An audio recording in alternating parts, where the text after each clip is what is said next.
Hi, everyone. Thanks for joining me as we continue, and we're going to finish up the book of John.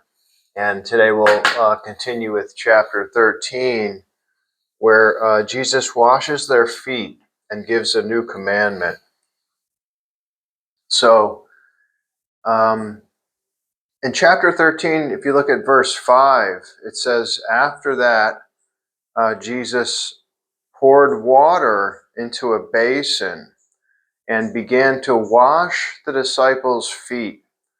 Then in verses 14 and 15, if you look at verses 14 and 15, Jesus says, if I then, your Lord and Master, have washed your feet, you should also wash one another's feet.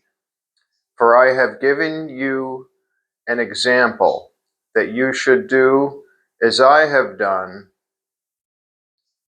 And then in verses 34 and 35, look at verses 34 and 35. Jesus says, a new commandment I give to you, that you love one another as I have loved you. That you, as I have loved you, that you also love one another. By this, all men will know that you are my disciples, if you have love for one another. So, this is very important stuff that Jesus is pointing out as we move towards the crucifixion. But just think about it, though. Jesus washing their feet. You have to be able to envision these things when you read the Gospels. You should be able to visualize these things taking place, hopefully, at least to some degree.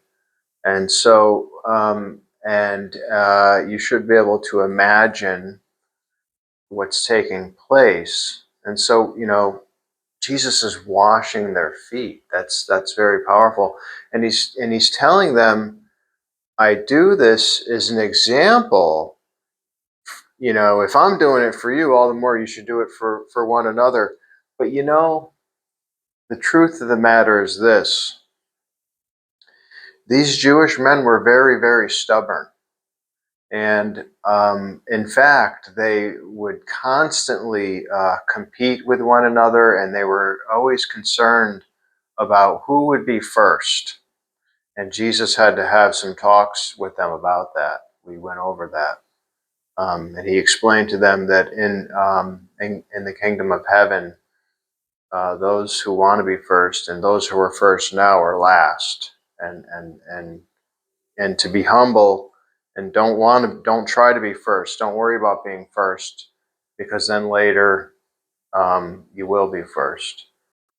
So we're going to move into chapter 14. We'll consider verse 30. And in chapter 14, verse 30, Jesus says, hereafter I will not talk much with you, for the prince of this world comes and has no part in me. So Jesus is not the prince of this world, and the prince of this world has no part in Christ. Jesus' kingdom is in heaven, which is lower Devachan, or our planet, within our planetary system. And what I'm going to do is I'm going to show an image of Devachan from the Rosicrucian artwork that's available on the screen for you, and you'll be able to take a look at this is an image of Devachan, and then upper Devachan would be outside of our planetary system. Our planetary system is another term for our solar system. And what we're going to do now is we're going to move into chapter 15. I'm just going to keep it recording, and we'll move into 15. And Just going to dry that with a wet cloth.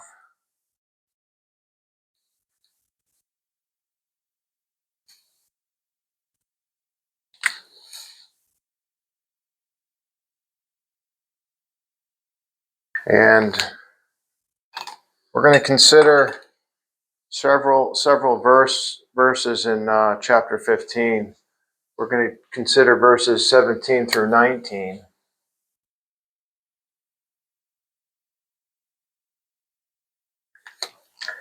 In chapter 15 of the book of St. John, or the Gospel of John, for anyone who's just joining us.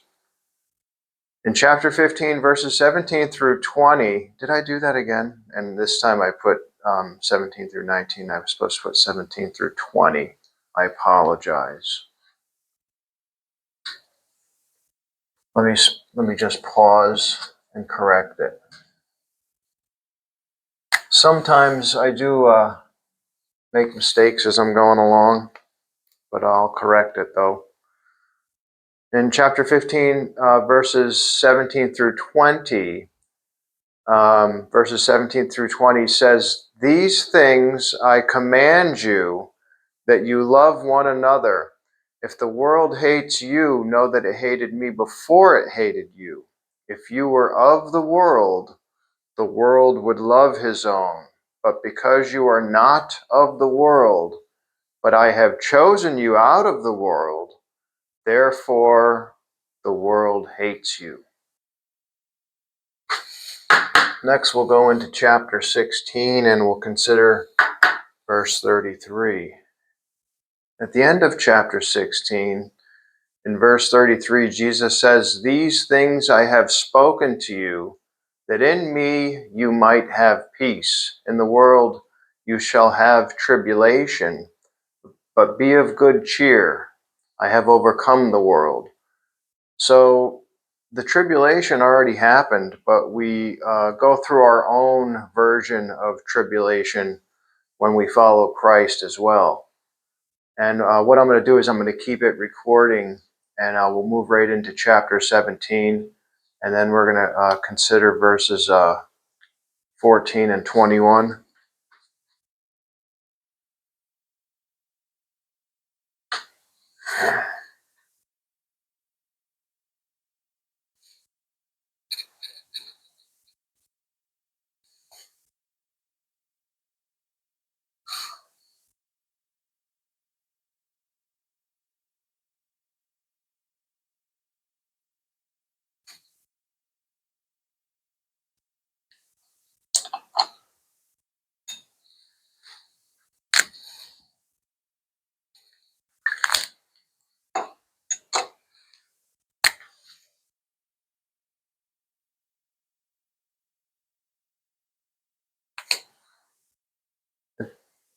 In chapter 17, Jesus is praying to the Father, Jehovah. And in verse 14, if you look at verse 14,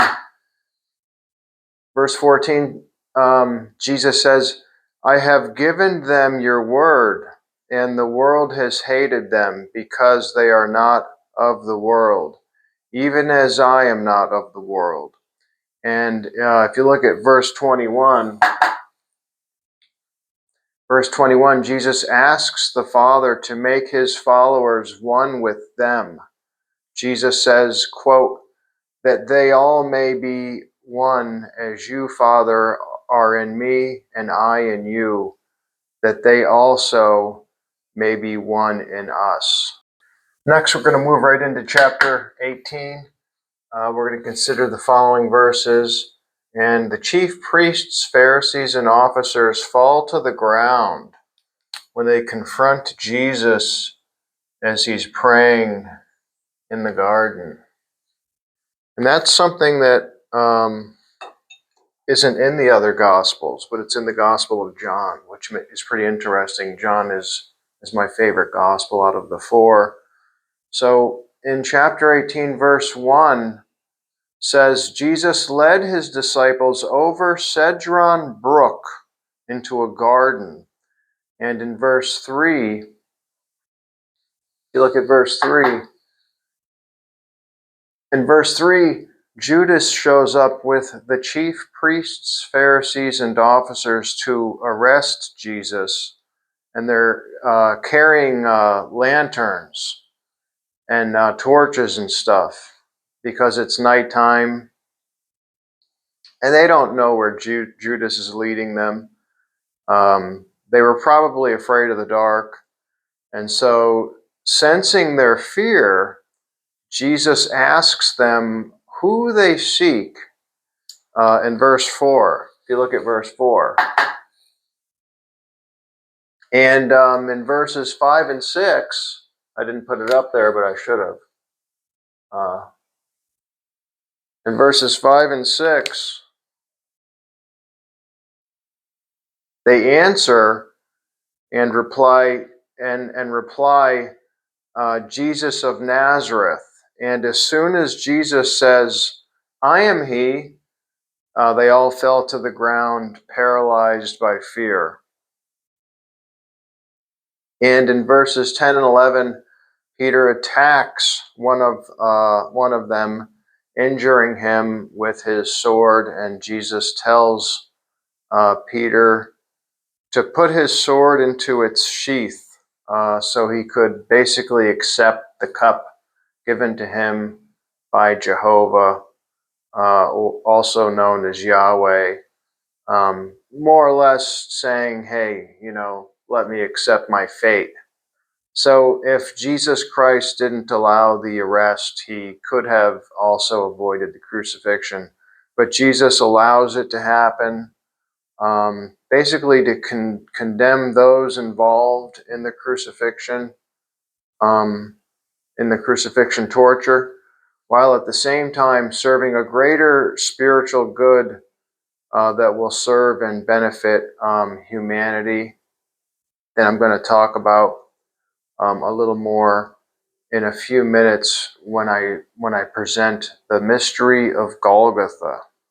So Jesus allows them to arrest him, and they take Jesus and hand him over to the high priest's father-in-law, Annas, according to verse 13 and verse 14. According to verse 13, and verse 14 explains that the high priest is Cephas, who was the person who advised the Jews that it was imperative that Jesus should die for the people. So they hand Jesus over to Cephas, the high priest's, and Cephas, the high priest, hands Jesus over to his father-in-law, Annas, who was obviously the one advising, it seems. So Annas has Jesus questioned and then beaten. Then Annas hands Jesus back over to the high priest, his son-in-law, and verse 28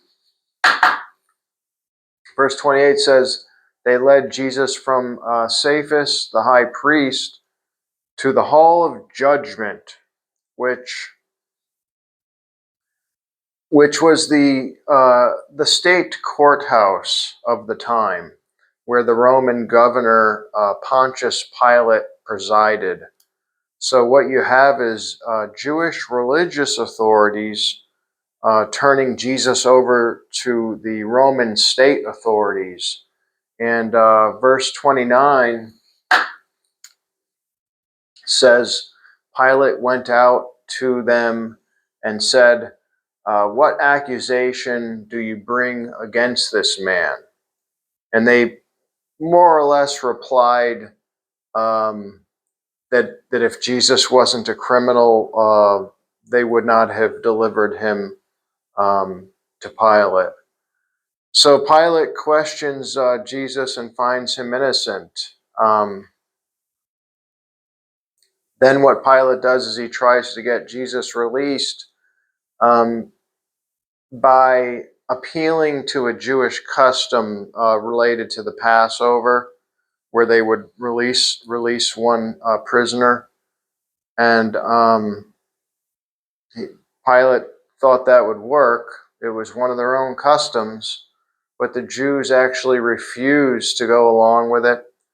The chief priests, Pharisees, and Jewish religious authorities wanted Jesus dead. Next, we'll move into chapter 19, and we'll consider the following verses. And the mystery of Golgotha. So in chapter 19, Pontius Pilate, he was the Roman governor of Judea. Pilate has Jesus beaten and humiliated, but then he releases Jesus to the Jews, saying he finds no fault in Jesus. Well, he shouldn't have had Jesus beaten. Pilate was not a good person. He was not a good man. And the Jews wouldn't accept Jesus. And verse 6 says they demanded, crucify him, crucify him. And verse 16, Pilate gives in and says it says they took Jesus and led him away to be crucified at Golgotha, which meant place of the skull. Verse 25, if you look at verse 25 mentions the three Marys at Jesus's side. Again, emphasizing Mary and the number 3. The mystery of Golgotha is as follows. It involves the crucifixion, the Jesus's descent into hell or into the inner earth, and the resurrection. During the mystery of Golgotha, Christ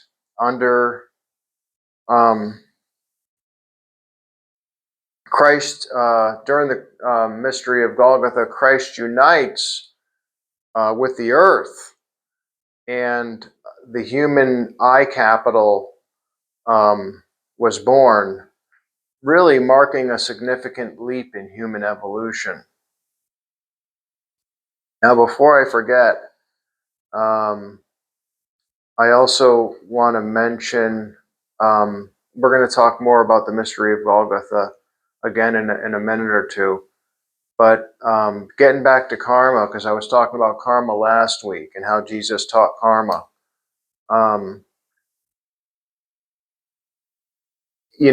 Not long after the crucifixion, both Judas Iscariot and Pontius Pilate both committed suicide.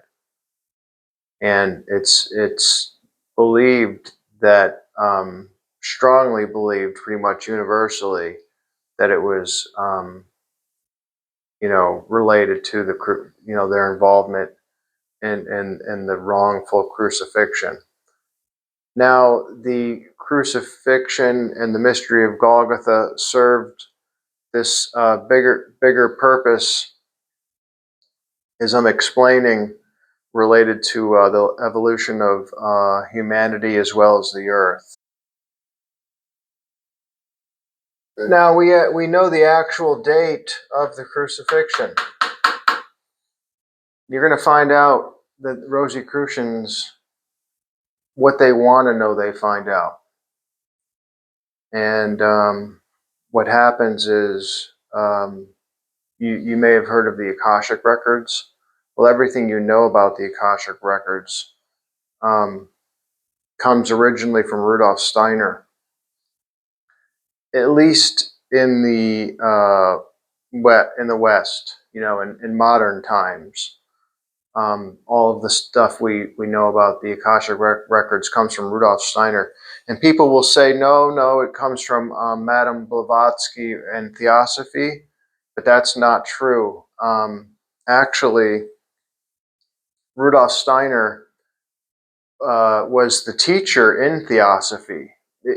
Theosophy was Madame Blavatsky's organization, but she was not the teacher of Theosophy. The teacher was Steiner. And so what happened was Steiner left Theosophy and started Anthroposophy. He founded his own work, which is Anthroposophy. And the difference is Anthroposophy is Christ-based, and Theosophy is Luciferic. So there are some deeper teachings related to Lucifer in the Rosicrucian teachings, but it's kind of hard to explain, and it's difficult for people to understand. It's a sort of thing that you're better off learning on your own. So anyway, you're going to notice that there's a lot of threes here. And so that you can look at the Akashic records and see certain things that actually happened in history. You can find out the dates that they happened and stuff like that. Our modern time is the year 2025 AD, referring AD meaning after death, referring to the death or crucifixion of Jesus Christ. But Rudolf Steiner says Jesus wasn't crucified until later in the year 33, on April 3rd, which makes the sacred texts and scriptures older than, people think that they're not that old and stuff like that, but they're older than people think. And anyone who likes numerology should find this interesting. Jesus was crucified on Friday, April 3rd at 3 p.m. 3 p.m. I didn't put that on the board.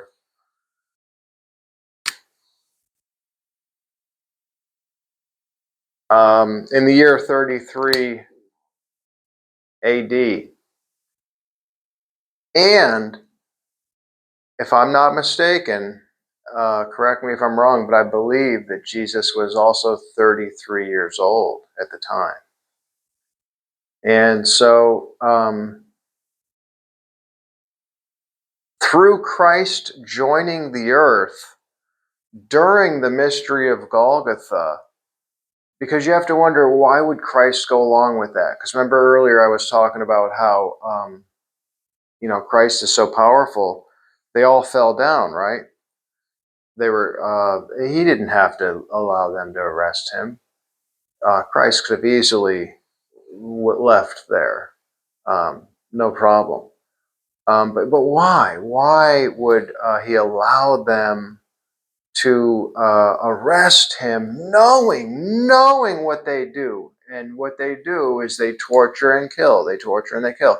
And we were talking about how Jesus was scolding them for torturing and killing all of the prophets sent by God. So it doesn't make any sense for him, for his mission to come here and just experience the same thing. So you have to wonder, what's the greater thing going on here? What's the bigger picture? And that's what I'm going to explain now with the mystery of Golgotha. So, through Christ joining the earth during the mystery of Golgotha, the earth formed a spiritual ring around it, and is developing into this ring, this sphere, is developing into the new earth. It isn't dense material like like our world. The new earth is spiritual. It's a spiritual earth. It's a spiritual world. So it can only be seen with clairvoyant vision. But I assure you, which actually would be one eye in the middle through the third eye. But I assure you, the kingdom of God is all around us. But to access it, Jesus taught we first go within to find the kingdom of God within by following Jesus's example. And he teaches how to do that in the Gospels. We've been going over it every week. Jesus's example, which is to love and to follow truth, which is the light, right? And at the end of chapter 19, two people of importance and in positions of favor go to Pilate, and they requested the body of Jesus from Pontius Pilate. One of them, this was before Pilate committed suicide. One of them was the wealthy Joseph of Arimathea, and the other one was the Pharisee, the Jewish ruler known as Nicodemus, who they say was actually a Pharisee. But both of them were secret disciples of Jesus. So they go to Pilate, and Pilate allows them to take Jesus's body, and they put it in the sepulcher, and then a stone is put in front of the sepulcher to protect it. Next, we're going to move right into chapter 20, and we'll consider verses 14 and 15, as well as verse 1. Verse 1 says, "On the first day of the week, Mary Magdalene went to the sepulchre, and the stone was removed." Mary was upset, and she sees Jesus and the second coming. Basically, by seeing Jesus, she sees the second coming. And she doesn't recognize Jesus. Verses 14 and 15. Check out verses 14 and 15. Verses 14 and 15 say, Mary not only saw him, but was talking with him. And Mary supposed Jesus was the gardener. This is because Jesus is in a new incorruptible body that cannot be killed and will not die.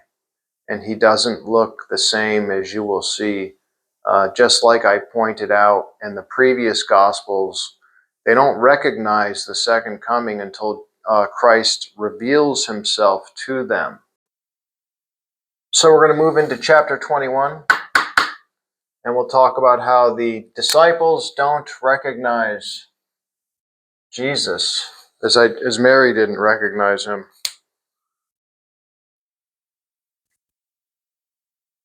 Chapter 21 is the final chapter of the book of John, and the disciples had been fishing, but they didn't catch anything. And as they drew near the shore, Jesus stood on the shore and called to them. But verse 4, if you look at verse 4, verse 4 says they didn't know it was Jesus. So in verse 6, check out verse 6, which I meant to put up there. In verse 6, Jesus tells them to cast their net on the right side of their ship and lower it down. And they did so, and were not able to lift it because of the multitude of fish. So again, Jesus is using his ability to multiply. He had this ability to multiply things. Then in verse 7, it says, the disciple Jesus loved told the others, "It is the Lord," after he realized it. So Jesus reveals himself to them for the third time after rising from death, according to verse 14. If you look at verse 14.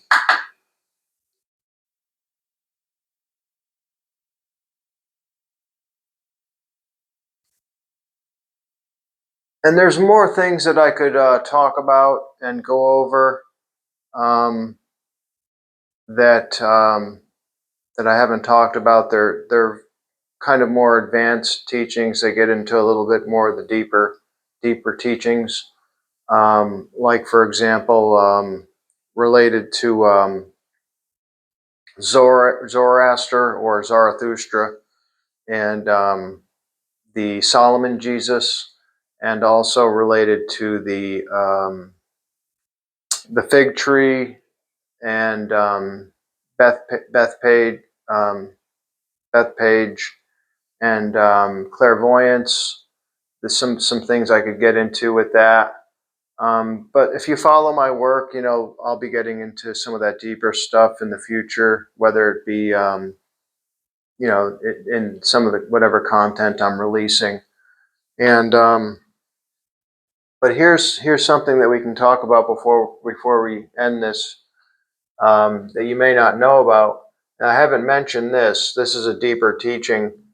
So the Apostle John the Evangelist technically is not actually the same person as the brother of James, John Zebedee.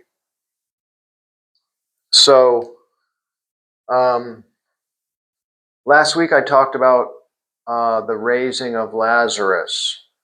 I talked about how John the Evangelist was Lazarus initiated and the actual author of the Gospel of John. But I didn't explain how this John the Evangelist, also known as Lazarus and the brother of Martha and Mary, is not the same John as John, the brother of James, the elder.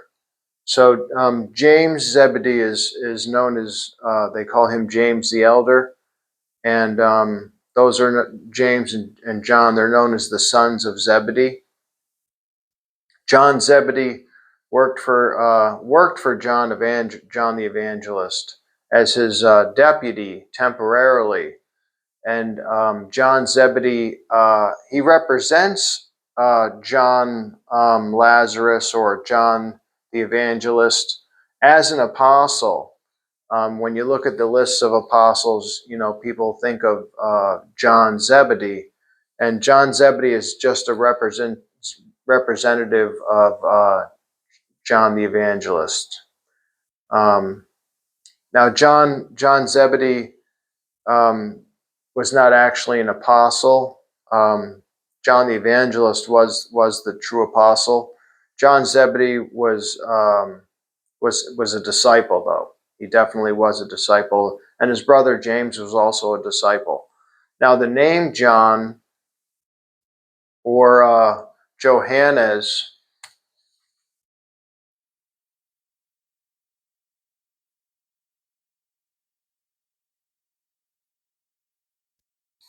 that name means it's actually used. It's a name that's used for spiritually advanced people who are ready to receive the life spirit, also known as Buddhi, Buddhi.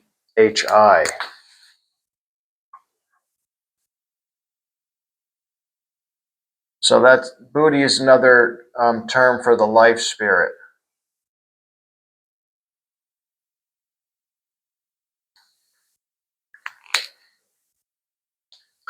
So the name John or Johannes is a name used for spiritually advanced people who are ready to receive this Buddhi, in which the Christ power works and fills the spirit self. And the spirit self is also known as manas. And it fills the spirit self from above through grace, what they call grace. So you have, I'll write it over here, manas, and that's spirit self.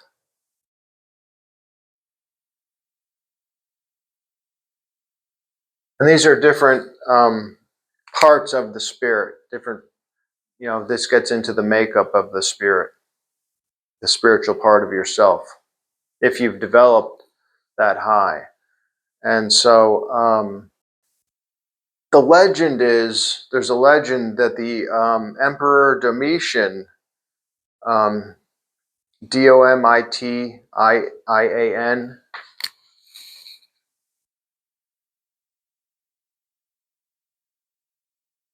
I pronounce that Domitian, but there's a legend or a story that the Emperor Domitian had John the Evangelist not John Zebedee, but John the Evangelist, the beloved disciple. This would have been years after the crucifixion. That the Emperor Domitian had John thrown into boiling oil in Rome in an attempt to kill him, torture him to death, and kill him. He wanted him to die very painfully. But the legend or the story goes, John simply crawled out of the giant cauldron that they put him in, and was completely unharmed. And so he just exited this oily, burning oil alive, in perfect health. In fact, the legend says that he looked like he actually just came out of a fresh shower or bath. He looked refreshed. And then, some of these things you can verify in history, and then other things you have to either investigate it in the Akashic records, or take people's word for it, or you can choose not to believe it. But of course, not long after this supposedly occurred, where the Emperor Domitian had John the Evangelist thrown into the oil, not long after that, the Emperor Domitian was violently murdered by his own palace staff after they stabbed him in the groin and then bludgeoned him. Next, we're going to consider the book of Jude, and this refers to the Apostle Jude. Jude is another name for Judas or Thaddeus. You may have seen the name Thaddeus on the list of apostles as well. In verse 3 of the book of Jude, it says, "It was needful for me to exhort you that you should earnestly contend for the faith once delivered to the saints." So basically a call to develop faith there. Jude goes on to, basically the rest of the book, Jude goes on to condemn unbelievers and evil, ungodly sinners who will suffer the vengeance of eternal fire, according to verse 7. So I forgot to put up the verses, but we looked at 3 and 7. The book of Jude is really not a book. It's a sort of letter that ends in a prayer. It's literally one page, I think, or a page and a half or something.